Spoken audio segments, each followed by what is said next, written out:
Good morning everyone. Basa na ng Bible guys. 2 Samuel chapter 12 and chapter 13 and Luke buong chapter 16 guys. Basa. Nathan rebukes David. The Lord sent Nathan to David. When he came to him, he said, "There were two men in a certain town.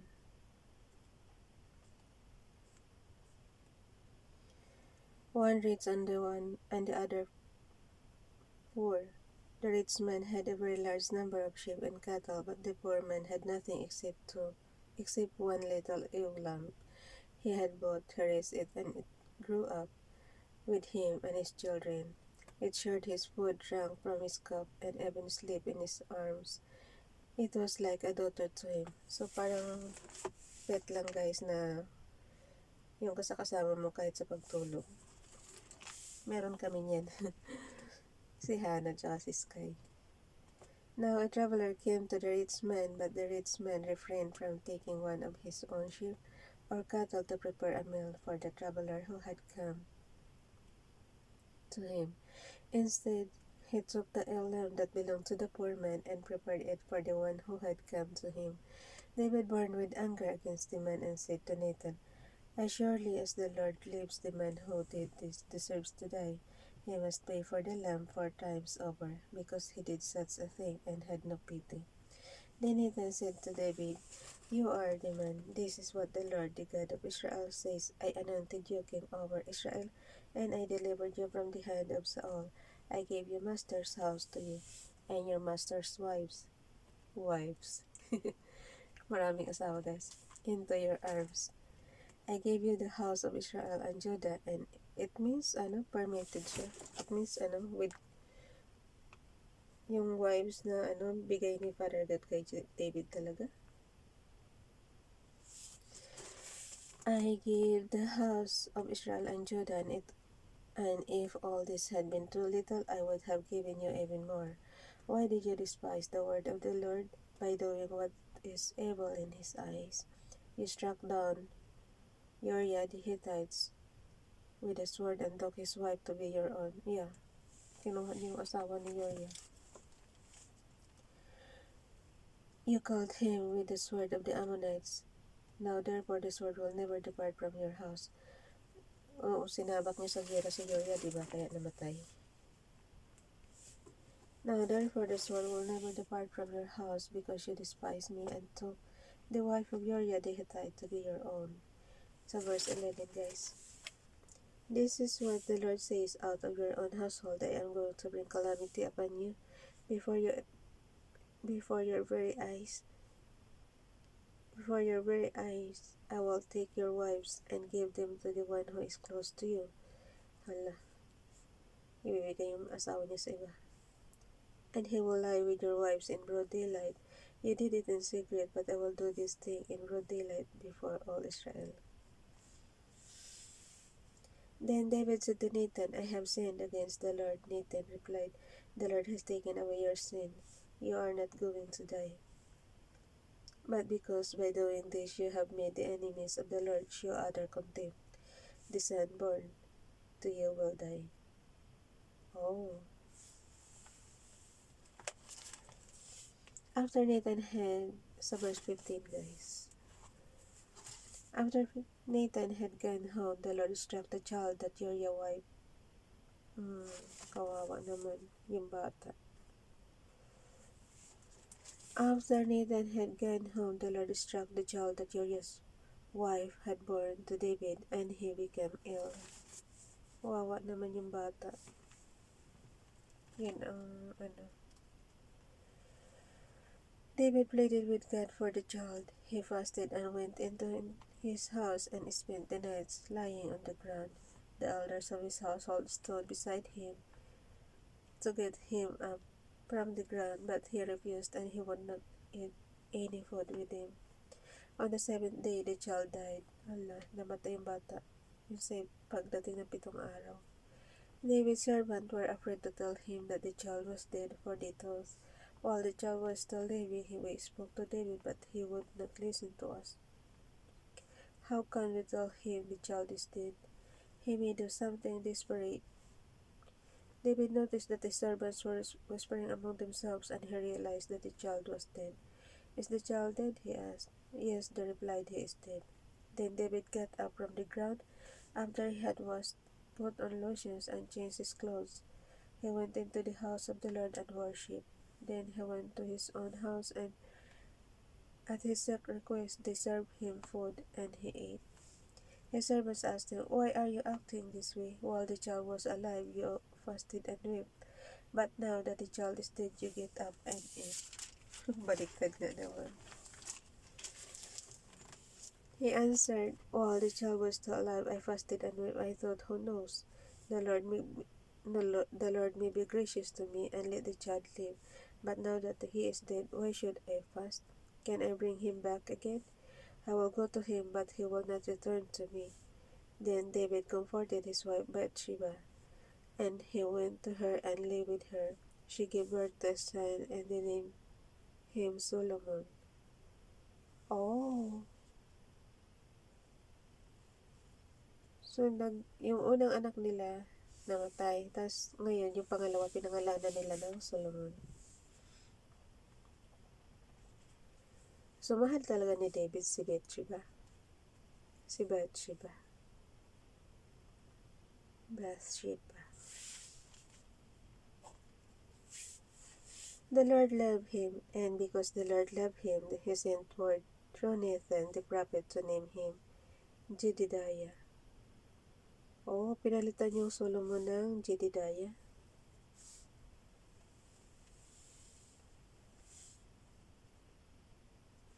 Meanwhile, Jehoshaphat, pinangalanan nila ng Solomon, diba? Tapos, nakalagay dito sa sumunod, the Lord loved him, and because the Lord, sa verse 25, and because the Lord loved him, he sent word to Nathan, the prophet, to name him Jedidiah. So, ang pagkaintindi ko guys, instead na Solomon ang pinangalan nila, pinalitan ni Father God ng Jedidiah. Ganun. Meanwhile, Joab fought against Reba of the Ammonites and captured the royal citadel. Joab then sent messengers to David, saying, I have fought against Reba and taken its water supply. Now muster the rest of the troops and besiege the city and capture it, otherwise I will take the city and it will be named after me. So si Joab. So David mustered the entire army and went to Reba and attacked and captured it. He took the crown from the head of their king. Its weight was a talent of gold, and it was set with precious stones, and it was placed on David's head. He took a great quantity of plunder from the city and brought out the people who were there, consigning them to labor with saws and with iron picks. Yan ang mahirap guys pagka nalupig, pag sa gera nalupig yung country na yun, magiging ano talaga, ayun, laborer na lang ng ng Israel. He took a great quantity of plunder from city and brought out the people who were there, consigning them to labor with saws and with iron picks and axe, and he made them work at brick making. He did this to all the Ammonite towns. David and his entire army returned to Jerusalem. Wait muna. Excuse me.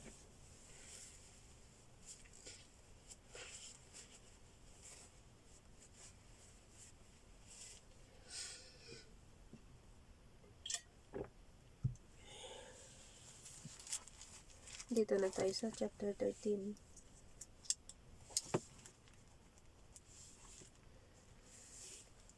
Turmoil in David's family. Turmoil ba? Yung title guys, pala nasira pa talaga yung relo ko.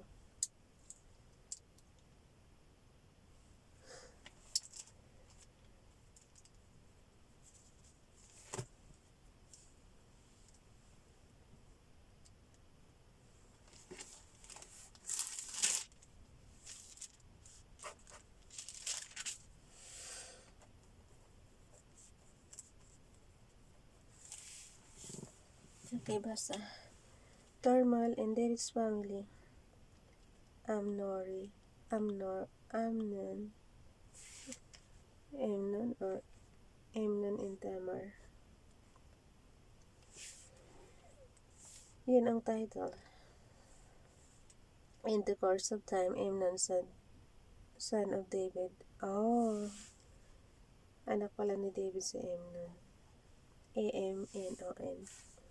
Fell in love with Tamar, the beautiful sister of Absalom, son of David. Ano to? Hindi ko... Tingnan mo guys, sila o nag-asawahan. In the course of time, Amnon, son of David, fell in love with Tamar, the beautiful sister of Absalom, son of David. So, si Amnon, anak ni David. Si Absalom, son din ni David. So, ibig sabihin, pamangkin niya si Tamar, di ba? Saan ka pa? Amnon became frustrated to the point of illness on account of his sister Tamar. I know, hindi pamangkin, kapatid rin. So, si Amnon, anak ni David. Tapos, na-inlove siya dun sa sister niya, na kapatid ni Absalom, na anak ni David. Ba't ganun guys? Hindi na lang diretsuhin na kapatid siya ni Amnon. Baka sa ibang nanay. Kasi di ba nga maraming asawa si David. Baka naman half-sister ito. Amnon became frustrated to the point of illness on account of his sister Tamar, for she was a virgin and it seemed impossible. Kita mo guys, importante talaga sa kanila na virgin ka. For she was a virgin and it seemed impossible for him to do anything to her. Now Amnon had a friend named Jonadab, son of Shimea, David's brother. Jonadab was a very shrewd man. He asked Amnon, "Why do you, the king's son, look so haggard morning after morning? Won't you tell him? Won't you tell me?" Duling na ako. Amnon said to him, "I'm in love with Tamar, my brother Absalom's sister." "Go to bed and pretend to be ill," Jonadab said. "When your father comes to see you, say to him, I would like my sister Tamar to come and give me something to eat." Parang nabasa ko na rin to, yung nagkukunwarit siyang may sakit. "Let her prepare their food in my sight, so I may watch her and then eat it from her hand." So Amnon lay down and pretended to be ill. When the king came to see him, Amnon said to him, "I would like my sister Tamar to come and make some special bread in my sight, so I may eat from her hand." David sent word to Tamar at the palace, "Go to the house of your brother Amnon and prepare some food for him." So Tamar went to the house of her brother Amnon, who was lying down. She took some dough, kneaded it, made the bread in his sight, and baked it. Then she took the pan and served him the bread, but he refused to eat. "Send everyone out here," Amnon said, so everyone left him. Then Amnon said, "Ay, alam ko, umaatake na naman."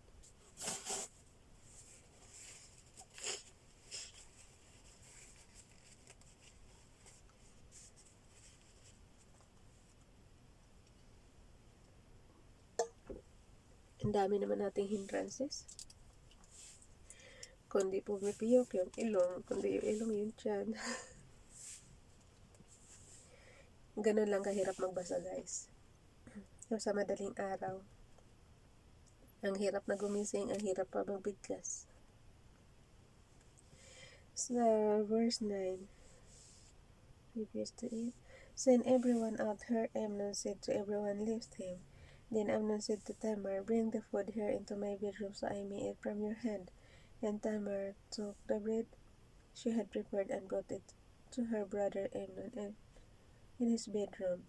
But when she took it to him to eat, he grabbed her hand and said, "Come to bed with me, my sister."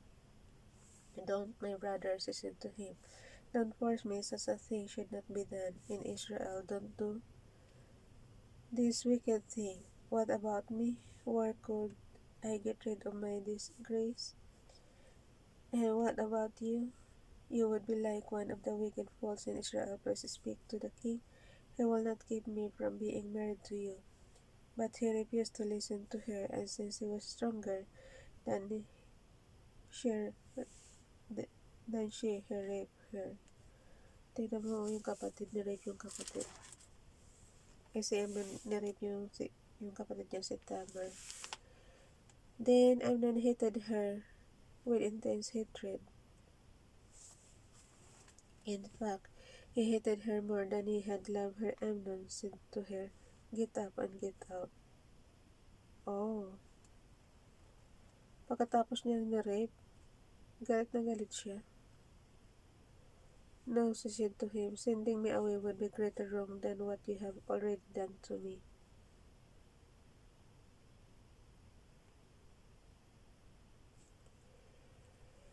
But he refused to listen to her. He called his personal servant and said, "Get this woman out of there and bolt the door after her." So his servant put her out and bolted the door after her. She was wearing a richly ornamented robe, for this was the kind of garment the virgin daughters of the king wore. Tamar put ashes on her head and tore the ornamented robe she was wearing. She put her hand on her head and went away, weeping aloud as she went.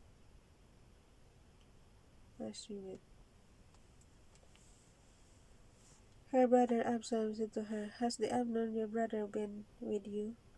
"Be quiet now, my sister, he is your brother. Don't take this thing to heart." And Tamar lived in her brother Absalom's house, a desolate woman. Allah. When King David heard all this, he was furious. Absalom never said a word to Amnon, either good or bad. He hated Amnon because he had disgraced his sister Tamar. Pareho yung mga kapatid yun. Absalom kills Amnon. 2 years later, when Absalom's sheep shearers, sa verse 23. Oy.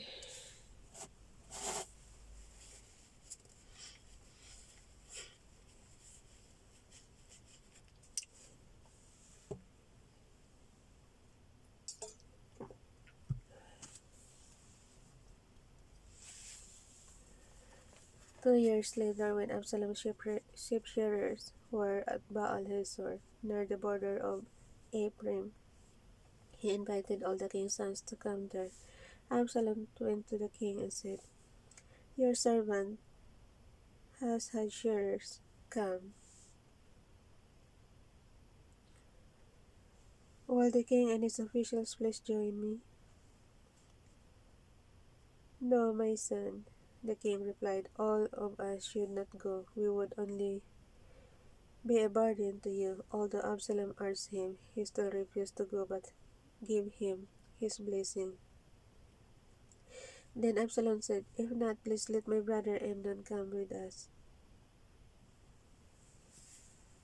The king asked him, "Why should he go with you?" But Absalom urged him, so he sent with him Amnon and the rest of the king's sons. Absalom ordered his men, "Listen, when Amnon is in high spirits from drinking wine, and I say to you, strike Amnon down, then kill him. Don't be afraid. Have not I given you this order? Be strong and brave." So Absalom's men did to Amnon what Absalom had ordered. Then all the king's sons got up, mounted their mules, and fled. While they were on their way, the report came to David, "Absalom has struck down all the king's sons. Not one of them is left." Oh.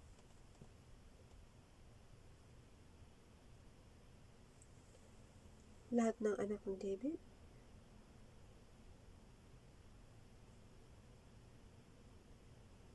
Si Amnon lang ang may ano?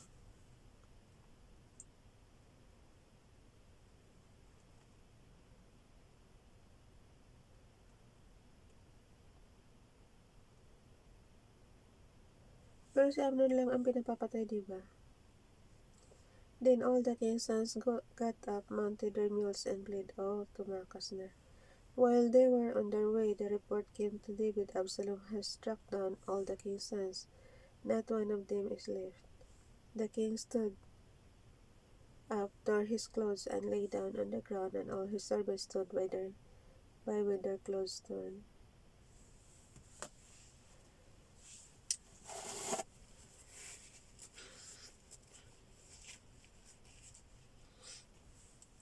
Nakakatagal yung ilong natin. Panay ang panay ang punos ko ng ilong. But Jonadab, son of Shimei, David's brother, said, My lord should not think that they killed all the princes, only Amnon is dead.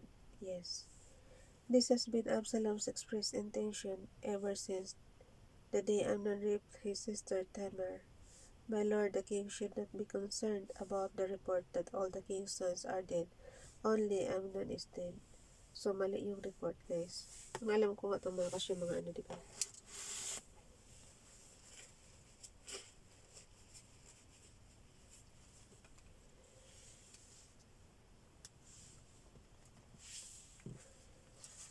Meanwhile, Absalom had fled. Now the man standing watch looked up and saw many people on the road west of him, coming down the side of the hill. The watchman went and told the king, I see men in the direction of Horonim, on the side of the hill.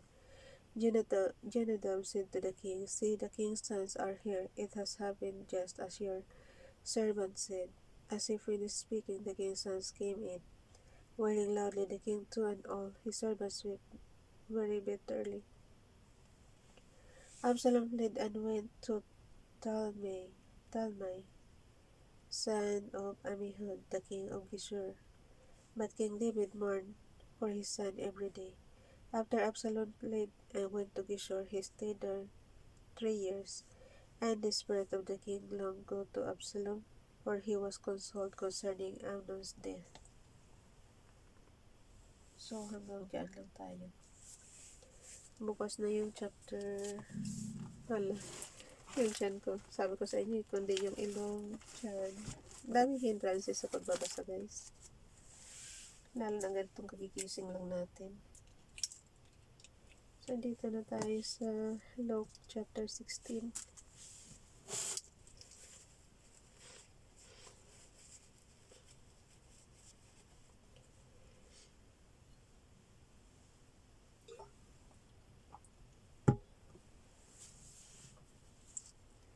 Chapter 16, verse 1 to 31. Jesus tells the parable of the shrewd manager. Parable na naman. Walang sawa sa parable. Jesus told to his disciples, there was a rich man whose manager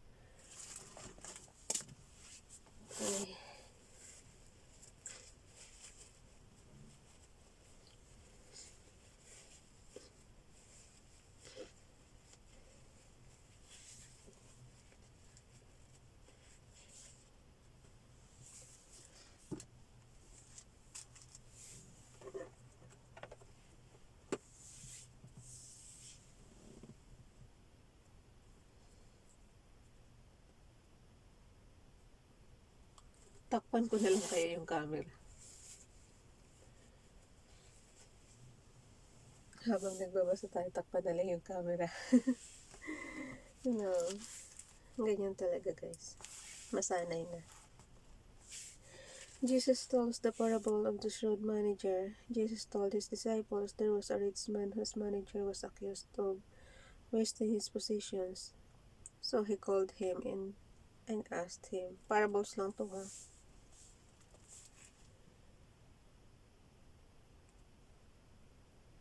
What is this I hear about you? Give an account of your management because you cannot be manager any longer.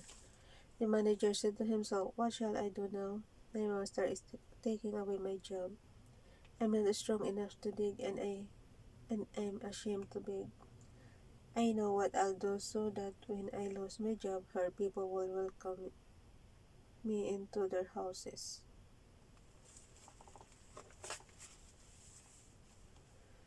So he called in each one of his master's debtors. He asked the first, "How much do you owe my master?" 800 gallons of olive oil, he replied. The manager told him, "Take your bill, sit down quickly and make it 400. Then he asked the second, "And how much do you owe?" 1,000 bushels of wheat, he replied. He told, "Take your bill and make it 800. So binawasan niya lahat. The master commended the dishonest manager because he had acted shrewdly. For the people of his world are more shrewd in dealing with their own kind than are the people of the light. I tell you, use worldly wealth to gain praise for yourself, so that when it is gone, you will be welcomed into eternal dwellings. Whoever can be trusted with very little can also be trusted with much, and whoever is dishonest with very little will also be dishonest with much." Yeah, kung mapagkakatiwalaan ka sa maliit na bagay, pwede kang pagkatiwalaan sa malaking bagay, pero ito, mawawala ng tiwala sa iyo kasi dishonest ka. So if you have not been trustworthy in handling worldly wealth, who will trust you with true riches? And if you have not been trustworthy with someone else's property, you will give your property of your own.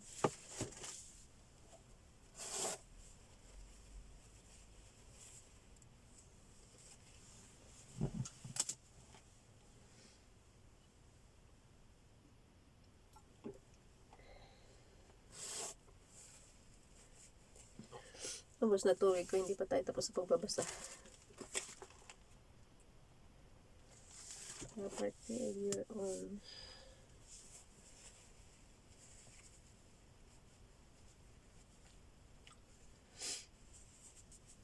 So verse 13. Bilis na para matapos na tayo.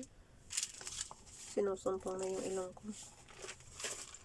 No servant can serve two masters. Either he will hate the one and love the other, or he will devote it to the one and despise the other. You cannot serve both God and money. The Pharisees who loved money heard all this and were sneering at Jesus. He said to them, "You are the ones who justify yourselves in the eyes of men, but God knows your hearts. What is highly valued among men is detestable in God's sight." In God's sight.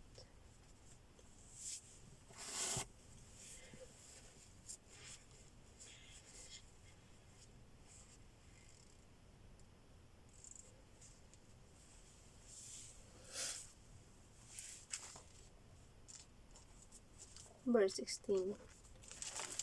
The law and the prophets were proclaimed until John. Since that time, the good news of the kingdom of God is being preached, and everyone is forcing his way into it.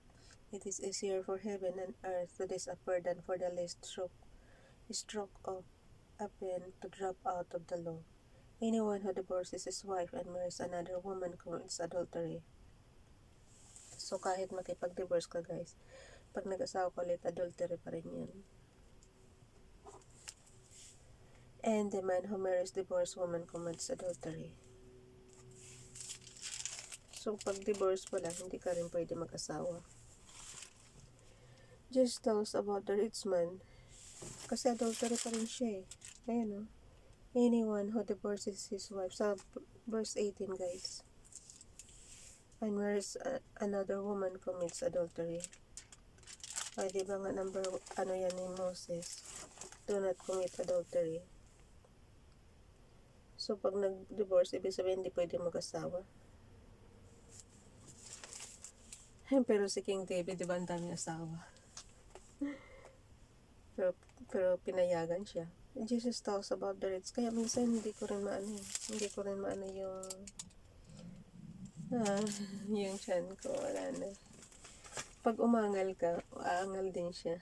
Nakakainis. Dito na tayo sa verse 19. Jesus tells about the rich man and the vicar. There was a rich man who was dressed in purple and fine linen, and lived in luxury every day. At his gate Ay, nako. At his gate. Nasaan na ako? Sa verse 20. At his gate was laid a beggar. Ba't ngayon? Parang hirap na hirap ako magbasa. Ang daming hindrances, guys. Parang hirap magbasa ngayong araw na to. Ngayong umaga na to. Sa verse 20. At his gate was laid a beggar named Lazarus, covered with sores and longing to eat what fell from the rich man's table. Even the dogs came and licked his sores. Kadiri naman.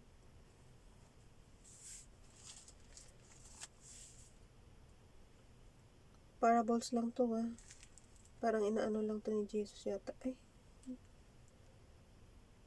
Hindi, nagkwento siya about rich and beggar So, hindi siya parables. Kasi kung parables nakalagay dapat.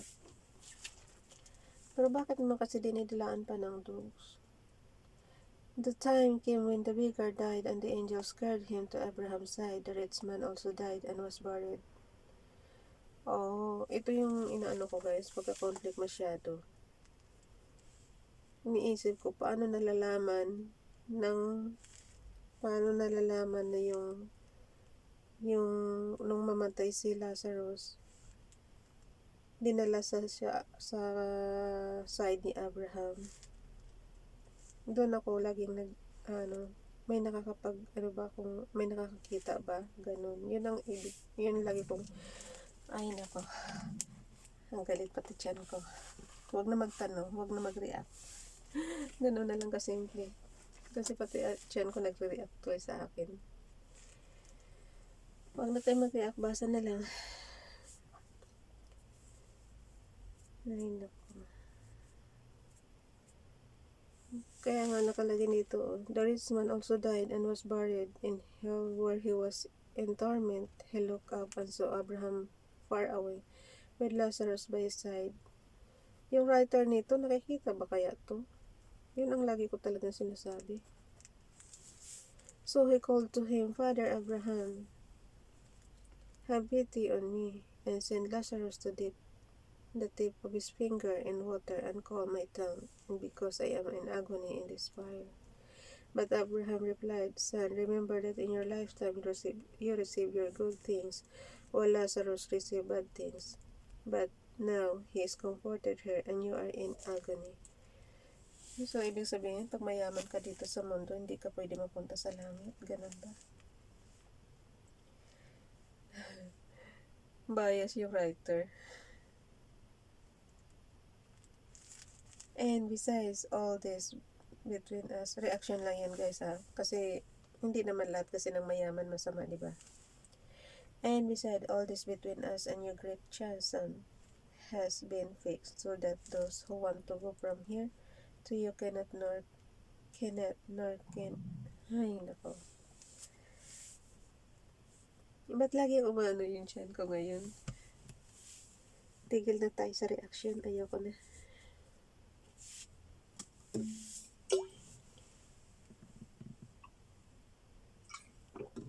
Baka gusto. Basa lang tayo ng basa. Siyempre, pag nagbabasa ka, kailangan mong intindihin, di ba? So, reaction lang. Yung natural lang na magre-react tayo kasi parang complicated masyado.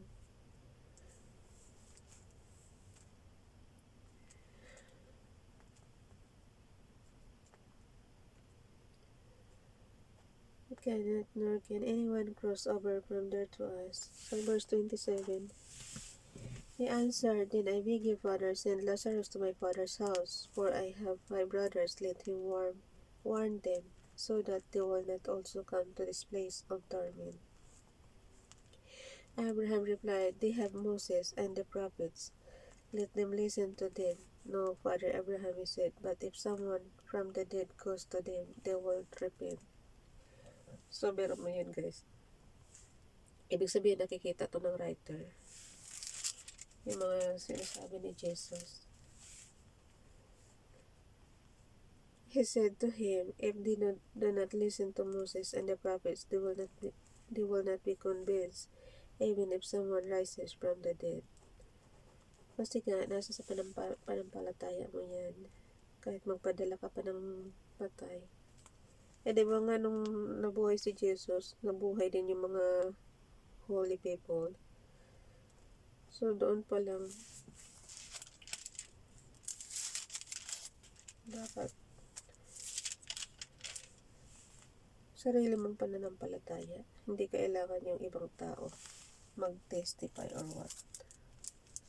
So, hanggang doon lang guys. Hanggang doon chapter 16 verse 1 to 31. Bye everyone. God bless.